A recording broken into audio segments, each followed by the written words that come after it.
মোহাম্মদপুর থেকে গাজীপুরগামী ভূঁইয়া পরিবহনের একটি বাস সজোরে ধাক্কা মারে বনানী সড়কের ফুটওভার ব্রিজে। চলন্ত বাসের সামনে দিয়ে এক পথচারী দৌড় দিলে তাকে বাঁচাতে গিয়ে নিয়ন্ত্রণ হারান চালক। এই সময় বাসের নিচে চাপা পড়েন দুই ব্যক্তি।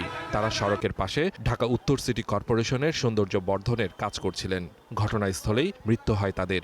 টিকিট ব্যস্ত আছে, হুট করে দিয়ে এই অবস্থা। তখন লোকজন নিয়ে যারা নামতে পারছে নামছে, তারপর যে ব্যথা পাইছে তাদেরকে নামাইছে।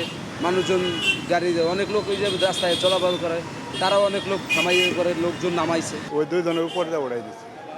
পরে একজন বাইরে হয়ে গেছে, উঠে যাইতে পরে আরেকজন নিচে লাগিয়েছিল। পরে আমরা সবাই মিলে ধাক্কা পরে এটা টাইনা বাইর করে পরে হ্যাঁ রাখা হয়েছে। খবর পেয়ে দ্রুত ঘটনাস্থলে পৌঁছায় বনানী থানা পুলিশ। মরদেহ উদ্ধার করে ময়নাতদন্তের জন্য পাঠানো হয়েছে তাদের। তবে নিহতদের পরিচয় এখনও নিশ্চিত হওয়া যায়নি। আহতদের ভর্তি করা হয়েছে কুর্মিটোলা হাসপাতালে।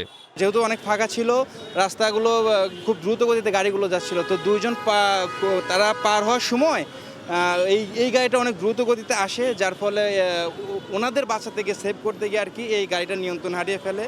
তো এইখানে যারা সিটি কর্পোরেশন লোক কাজ করতেছিল, মানে আপনারা জানেন যে এনারাই দুজন ভিকটিম, যারা এরা কাজ করতেছিল এই গাড়িটার নিয়ন্ত্রণ হারিয়ে এনাদেরকে চাপা দেয় এবং এনারা ঘটনাস্থলে আর কি দুজন মৃত্যুবরণ করে। আমরা এখানে এসে লাশ পেয়েছি, আরও 3 জন হাসপাতালে পাঠানো হয়েছে আমাদের পুলিশের গাড়িতে। পুলিশ বলছে দুর্ঘটনার প্রকৃত কারণ উদ্ঘাটনে তদন্ত করা হবে। Suman Mahmud, star news, Dhaka.